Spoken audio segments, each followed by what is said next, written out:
Police paper leak मामला है जिसमें कि हिमाचल सरकार की तरफ से एक बड़ा फैसला लिया गया है। जयराम सरकार ने इस मामले को सीबीआई के सुपुर्द कर दिया है। तो अब सीबीआई इस मामले की जांच करेगी और सीबीआई जांच की मांग विपक्ष भी कर रहा था। नेता प्रतिपक्ष की तरफ से सरकार को लेकर गंभीर आरोप जड़े गए थे। एसआईटी की जांच को लेकर सवाल खड़े किए गए थे और अब सीएम जयराम ठाकुर की तरफ से इसको लेकर ऐलान किया गया है कि अब जांच सीबीआई करेगी। लेकिन साथ ही साथ सीएम जयराम ठाकुर ने इस मौके पर एसआईटी जांच की भी सराहना की है। क्या कुछ सीएम जयराम ठाकुर की तरफ से इस मौके पर कहा गया है, आपको सुनवाते हैं।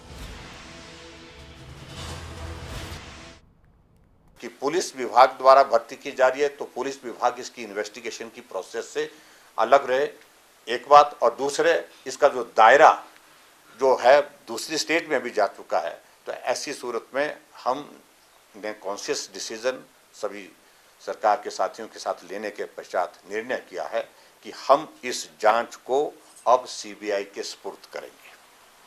और दूसरी बात में ये भी मैं कहना चाहता हूं कि सीबीआई की इन्वेस्टिगेशन की प्रोसेस जब तक शुरू नहीं होती, क्योंकि उनको इस केस को लेना होगा, उसके बाद वो सारी प्रक्रिया आगे बढ़ेगी, तब तक के लिए जो हमारी एसआईटी जो कॉन्स्टिट्यूट की है, जो इन्वेस्टिगेशन के प्रोसेस को आगे बढ़ा रही है, वो प्रक्रिया जारी रहेगी।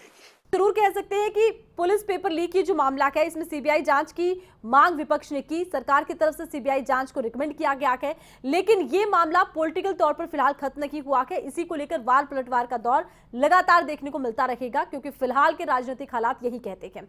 पुलिस पेपर लीक मामले पर मुख्यमंत्री जयराम ठाकुर ने कहा कि जैसे ही पता लगा हमने एफआईआर की और पुलिस पेपर लीक का जो दायरा है वो दूसरे प्रदेशों में भी जा रहा है। पेपर लीक के पुख्ता सबूत मिल रहे हैं और हम जांच का समर्थन कर रहे हैं और विपक्ष भी जांच की मांग कर रहा था।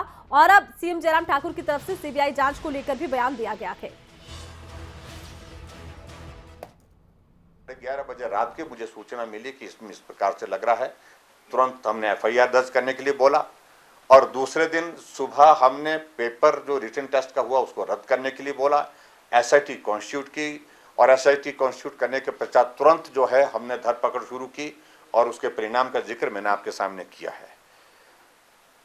जब इसका दायरा दूसरे प्रदेशों में भी जा रहा है, दूसरे प्रदेशों में यानी कि बहुत सारे स्टेट जिसमें इन्वॉल्व, जहां से जो क्रिमिनल इसमें जिनका इन्वॉल्वमेंट इसमें दिख रहा है बढ़ाया गया, तो मैं ये कहना चाहूँगा कि उसमें बहुत ऐसे फैक्ट्स जो है वो सामने आने लगे और जिसके आधार पर ये बात पुख्ता हो गई कि सही मायने में जो पेपर कांस्टेबल की भर्ती के लिए जो रिटन टेस्ट का था वो लीक हुआ था।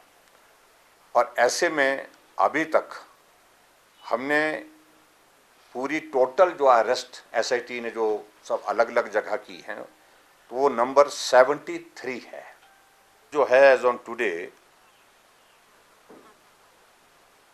10 लोग क्रिमिनल जिसमें जो शामिल पाए गए हैं अभी तक, जो प्रदेश के बाहर से हैं, स्टेट के बाहर से हैं, उनको उसमें एसआईटी ने अरेस्ट कर दिया है अभी तक।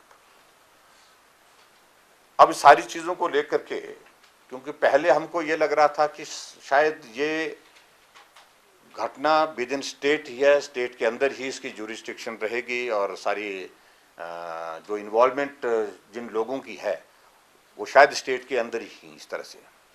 लेकिन जब धीरे धीरे इसकी इन्वेस्टिगेशन की प्रोसेस आगे बढ़ी तो इसमें बहुत सारे प्रदेश, मैंने जैसे जिक्र किया 10 लोग ऐसे हैं जो प्रदेश से बाहर के हैं, दूसरे स्टेट के हैं। तो अपनी पुलिस पर भरोसा होना चाहिए, विश्वास होना चाहिए और हमें पूरा भरोसा है। और भरोसे के बलबूते मैं कह सकता हूँ कि जो एसआईटी ने परफॉर्म किया है बहुत बेहतरीन ढंग से जो है ना काम किया है। लेकिन फिर भी सारी बातों को विराम देना चाहिए। मैं भी मत कहूँ, इस सारे मामले में निष्पक्ष जांच होनी चाहिए। ये हमारा बड़ा साफ मन है, साफ मत है पहले दिन से ही।